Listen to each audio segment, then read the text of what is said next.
Assalamualaikum warahmatullahi wabarakatuh. Di sini kami dari kelompok 10 mata kuliah analisis keuangan negara yang diampu oleh dosen Yulia Mariserdianti SEME akan mempresentasikan materi mengenai pengelolaan pinjaman dalam atau luar negeri daerah. Kelompok 10 di sini beranggotakan yang pertama saya sendiri Nadhirotul Nini Masfiah NIM 184, yang kedua Vinda Vega Amaniar NIM 196, yang ketiga Andrian Dimas Anggara NIM 202, dan yang terakhir Ramadhani Sinta Dewi NIM 217. Yang pertama, saya akan menjelaskan peta konsep dari bahasan kami mengenai pengelolaan utang dalam atau luar negeri daerah, di mana pada bahasan kali ini akan membahas mengenai 4 subbab, yakni yang pertama akan membahas mengenai pinjaman daerah. Poin penting yang akan kami bahas tentang apa saja poin penting yang perlu dipahami dalam pinjaman daerah. Yang kedua, membahas mengenai hubungan luar negeri. Pada poin ini akan membahas tentang bagaimana hubungan Indonesia dengan luar negeri dan bagaimana pelaksanaan politik luar negeri. Poin penting yang ketiga membahas mengenai manajemen utang luar negeri pemerintah. Pada poin ini akan membahas tentang memahami bagaimana utang luar negeri pemerintah sebagai bagian dari manajemen keuangan. Dan yang terakhir akan membahas mengenai penerusan pinjaman luar negeri pemerintah kepada daerah.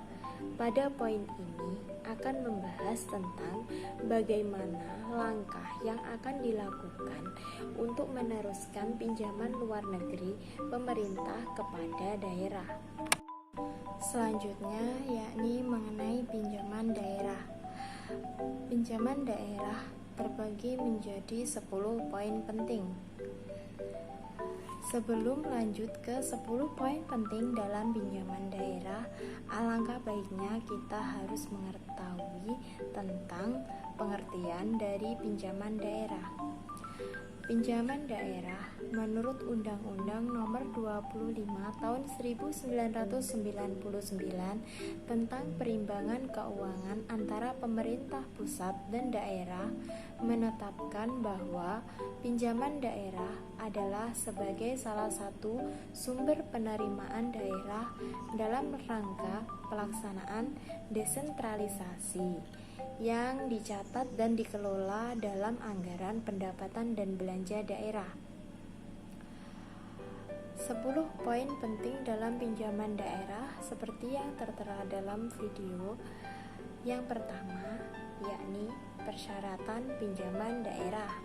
Persyaratan pinjaman daerah dibagi menjadi 2, yakni penerimaan umum APBD dan Debt Service Coverage Ratio atau disingkat sebagai DSCR yang akan dibahas pada poin selanjutnya.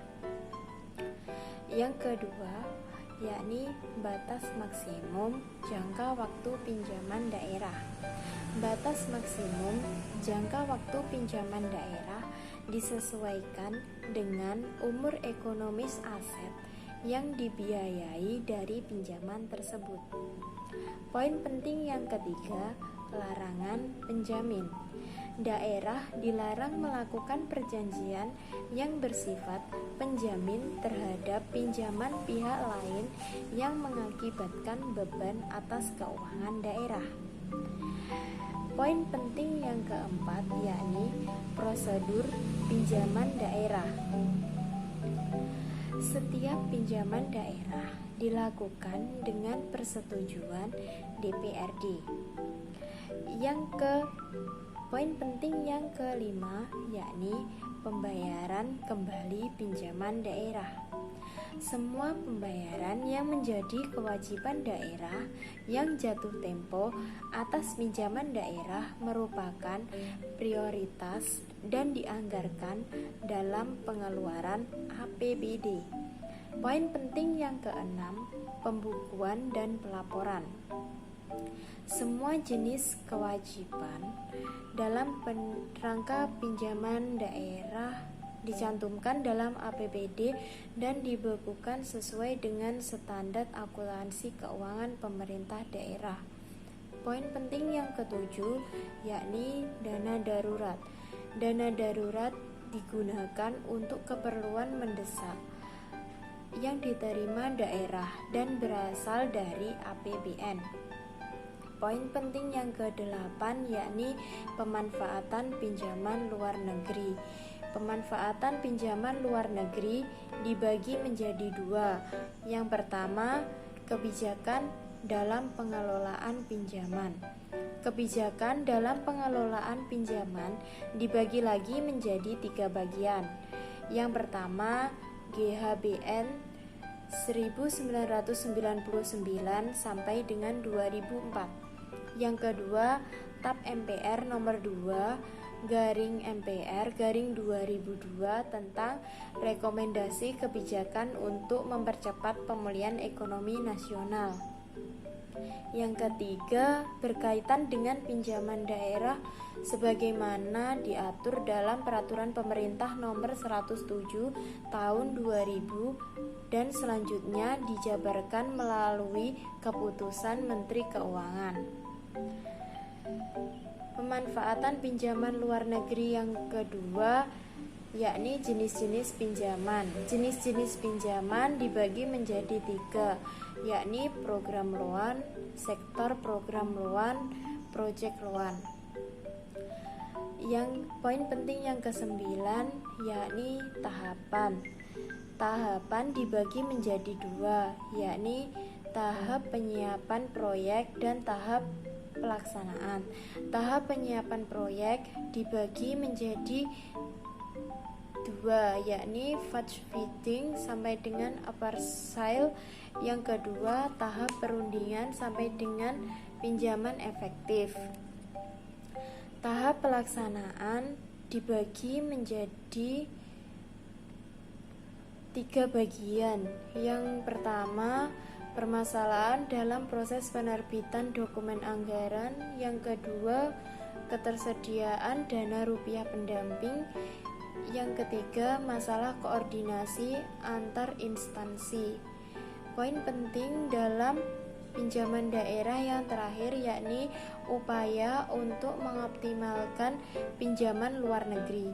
Upaya untuk mengoptimalkan pinjaman luar negeri dibagi menjadi 2, yakni penerapan kriteria persiapan dan pendekatan pinjaman. Selanjutnya, saya akan menjelaskan mengenai lanjutan persyaratan pinjaman daerah. Persyaratan pinjaman daerah dibagi menjadi 2. Yang pertama, persyaratan pinjaman daerah penerimaan umum APBD dapat ditulis dengan rumus sebagai berikut. PU sama dengan PD min dalam kurung DAK plus DD plus DP plus PL. PU adalah penerimaan umum APBD. PD adalah jumlah penerimaan daerah. DAK adalah dana alokasi khusus. DD adalah dana darurat. DP adalah dana pinjaman. PL adalah penerimaan lain yang penggunaannya dibatasi untuk membiayai pengeluaran tertentu. Yang kedua, yakni Debt Service Coverage Ratio atau disingkat dengan DSCR yang dapat dituliskan dengan rumus sebagai berikut. DSCR sama dengan dalam kurung PAD plus BD plus DAU tutup kurung min BW per P plus B plus BL lebih besar dari 2,5, di mana DSCR merupakan Debt Service Coverage Ratio. PAD merupakan pendapatan asli daerah. BD merupakan bagian daerah dari pajak bumi dan bangunan, biaya perolehan hak atas tanah dan bangunan, dan penerimaan sumber daya alam, serta bagian daerah lainnya seperti dari pajak penghasilan, perseroan. DAU adalah dana alokasi umum. BW adalah belanja wajib, di mana belanja wajib yaitu belanja yang harus dipenuhi atau tidak bisa dihindarkan dalam tahun anggaran yang bersangkutan oleh pemerintah daerah, seperti belanja pegawai.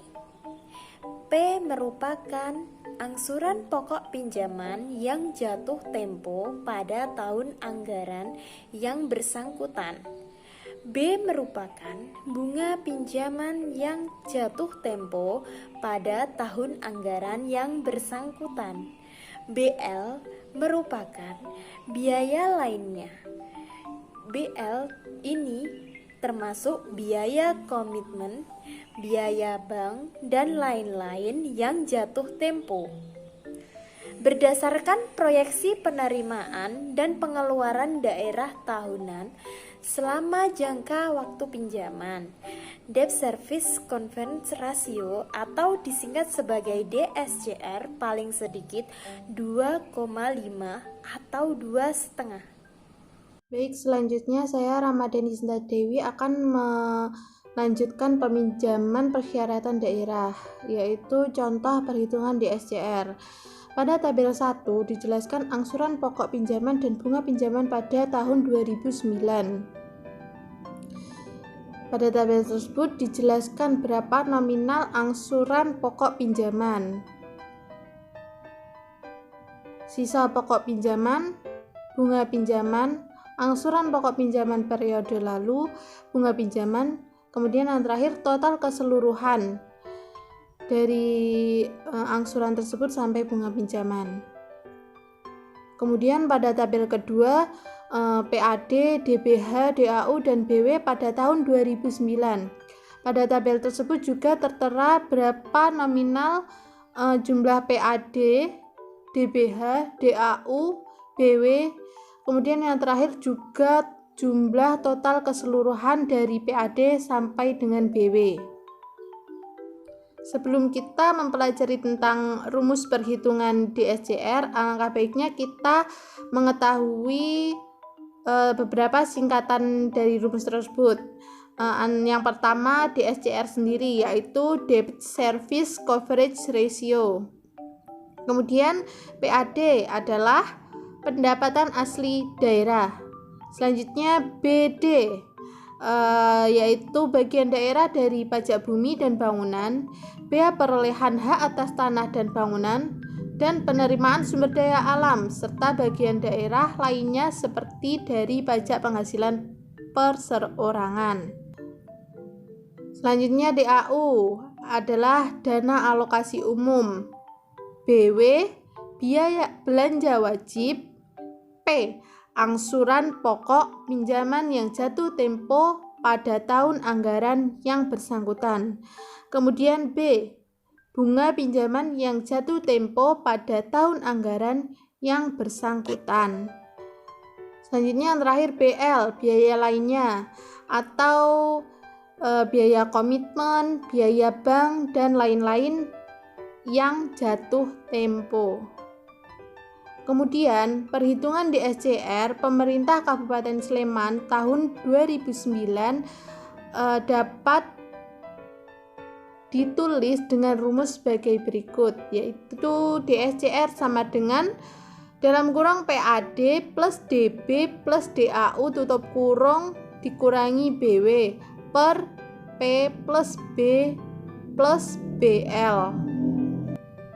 Jika nanti semua sudah ditotal dimasukkan ke dalam rumus, akan ketemu totalnya 204.440.440.190 per 81.177.851.060 sama dengan 2,5. Nah, pada pernyataan tersebut dapat disimpulkan bahwa DSCR pada pemerintahan Kabupaten Sleman untuk tahun anggaran 2009 adalah 2,5 dan memenuhi persyaratan yang diatur dalam PP nomor 54 tahun 2005 untuk melakukan pinjaman yang mengindikasikan pemerintah Kabupaten Sleman layak dan mampu untuk mengadakan pinjaman daerah. Selanjutnya, hubungan luar negeri. 1. Pokok-pokok materi yang diatur di dalam UU 37/99 adalah A. Penyelenggaraan hubungan luar negeri dan pelaksanaan politik luar negeri, termasuk sarana dan mekanisme pelaksanaannya. B. Ketentuan-ketentuan yang bersifat pokok mengenai pembuatan dan pengesahan perjanjian internasional. C. Perlindungan kepada warga negara Indonesia, termasuk pemberian bantuan dan penyuluhan hukum. D. Aparatur hubungan luar negeri. Kemudian yang kedua, penyelenggaraan hubungan luar negeri dan pelaksanaan politik luar negeri. Hubungan luar negeri diselenggarakan sesuai dengan politik luar negeri, peraturan perundang-undangan nasional dan hukum serta kebiasaan internasional. Yang ketiga, pembuatan dan pengesahan perjanjian internasional. Lembaga negara dan lembaga pemerintah, baik departemen maupun non-departemen yang mempunyai rencana untuk membuat perjanjian internasional, pejabat lembaga pemerintah, baik departemen maupun non-departemen yang akan menandatangani perjanjian internasional yang dibuat antara pemerintah Republik Indonesia dengan pemerintah negara lain. Organisasi internasional atau subjek hukum internasional lainnya harus mendapat surat kuasa dari Menteri Luar Negeri. Kemudian yang keempat, kekebalan hak istimewa dan pembebasan. Pemberian kekebalan, hak istimewa dan pembebasan dari kewajiban tertentu kepada perwakilan diplomatik dan konsuler, misi khusus perwakilan perserikatan bangsa-bangsa, perwakilan badan-badan khusus perserikatan bangsa-bangsa dan organisasi internasional lainnya. Dilakukan sesuai dengan peraturan perundang-undangan nasional serta hukum dan kebiasaan internasional. Kemudian yang kelima, perlindungan kepada warga negara Indonesia. Perlindungan kepentingan warga negara Indonesia seperti yang bekerja pada perwakilan asing atau badan hukum Indonesia, seperti perusahaan swasta, dilakukan sesuai dengan kaidah-kaidah hukum dan kebiasaan internasional, antara lain dengan penggunaan sarana-sarana diplomatik. Perwakilan Republik Indonesia berkewajiban A. Memupuk persatuan dan kerukunan antara sesama warga Indonesia di luar negeri. B. Memberikan pengayoman, perlindungan, dan bantuan hukum bagi warga negara dan badan hukum Indonesia di luar negeri, sesuai dengan peraturan perundang-undangan nasional serta hukum dan kebiasaan internasional. Yang keenam, pemberian suaka dan masalah pengungsi. Kewenangan pemberian suaka kepada orang asing berada di tangan Presiden dengan memperhatikan pertimbangan Menteri Luar Negeri. Pelaksanaan kewenangan ini diatur dengan keputusan Presiden. Kemudian yang ketujuh, aparatur hubungan luar negeri. Menteri Luar Negeri menyelenggarakan sebagian tugas umum pemerintahan dan pembangunan dalam bidang hubungan luar negeri dan politik luar negeri. Koordinasi dalam penyelenggaraan hubungan luar negeri dan pelaksanaan politik luar negeri diselenggarakan oleh Menteri Luar Negeri. Kemudian yang terakhir, nomor 8, pemberian dan penerimaan surat kepercayaan. Presiden memberikan surat kepercayaan kepada Duta Besar Luar Biasa dan berkuasa penuh Republik Indonesia untuk suatu negara tertentu pada suatu organisasi internasional. Presiden menerima surat kepercayaan dari kepala negara asing bagi pengangkatan Duta Besar Luar Biasa dan berkuasa penuh negara tersebut untuk Indonesia.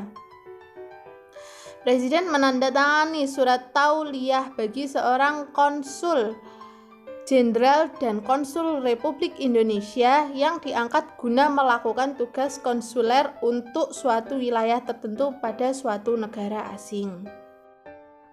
Selanjutnya, saya Vindia Vega Amaniar, NIM 196, akan menjelaskan mengenai manajemen utang luar negeri pemerintah.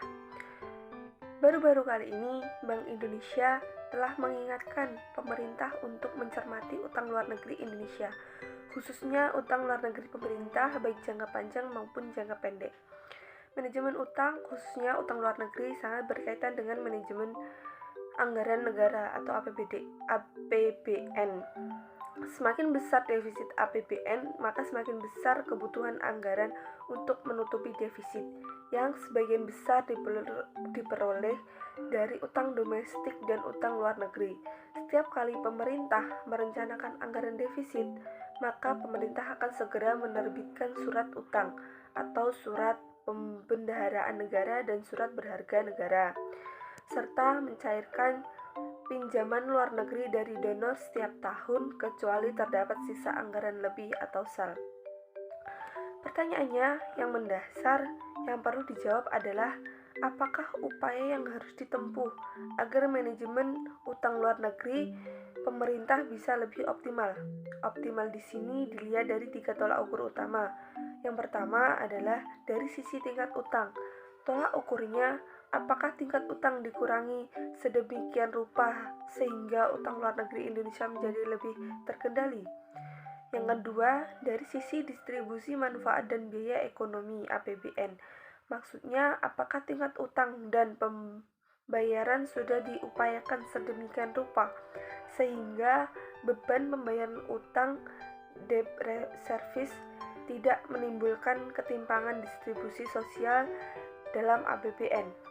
Yang ketiga, dari sisi efektivitas pemanfaatan utang, artinya apakah utang luar negeri memang benar-benar dimanfaatkan untuk pembangunan sektor-sektor yang mempunyai multiplier output, pendapatan, dan kesempatan kerja yang besar, dan apakah kebocoran utang sudah ditekan ke semaksimal mungkin. Dalam manajemen utang luar negeri pemerintah terdapat beberapa poin penting. Yang pertama yaitu manajemen utang klasik. Secara teoritis, ekonomi makro klasik mengenal konsep yang disebut Ricardian equivalent atau RE.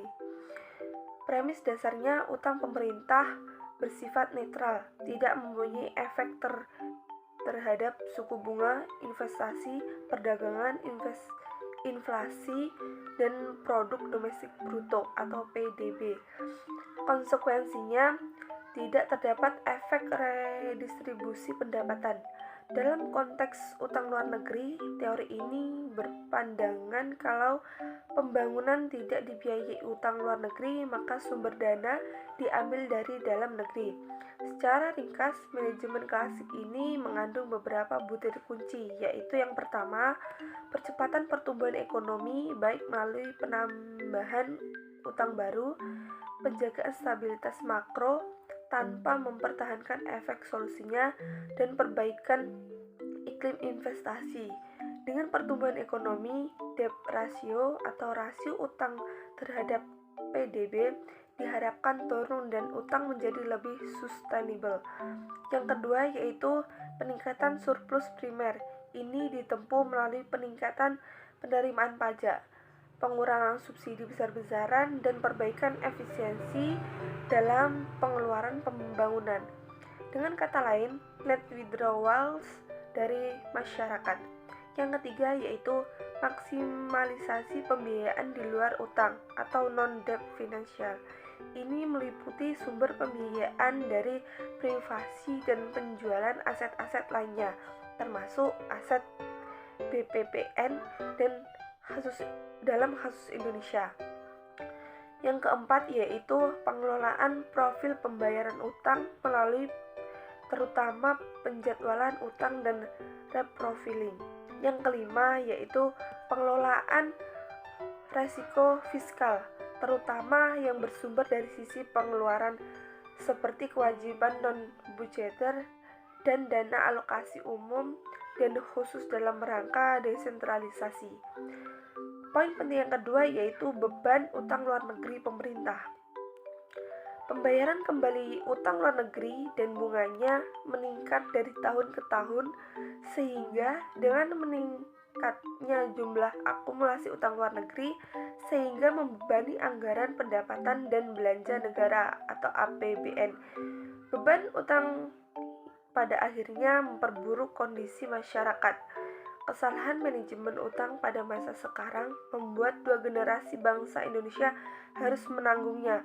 Mungkin ini dapat mengandalkan pertumbuhan PDB untuk mengurangi beban rasio debt service, namun yang sering dilupakan adalah dengan beban rasio debt service yang tinggi, APBN tidak lagi optimal sebagai pemicu pertumbuhan ekonomi. Bahkan tingkat penyedotan dana atau withdrawals yang besar ini masyarakat baik melalui penarikan pajak maupun pengurangan subsidi justru ikut menekan potensi pertumbuhan ekonomi. Akibatnya, kuat dugaan bahwa beban debt service justru telah memperbesar kesenjangan PDB antara PDB potensi dan aktual. Poin penting yang ketiga yaitu optimalisasi manajemen utang. Manajemen utang klasik sebenarnya tidak sepenuhnya salah. Yang salah adalah fokus yang berlebih terhadap komponen-komponen manajemen utang klasik tersebut tanpa mempertahankan efek distribusi sosialnya. Ini diperburuk dengan kecenderungan pendukungnya untuk menampilkan alternatif lain yang dianggap seolah-olah tidak mempunyai landasan teori.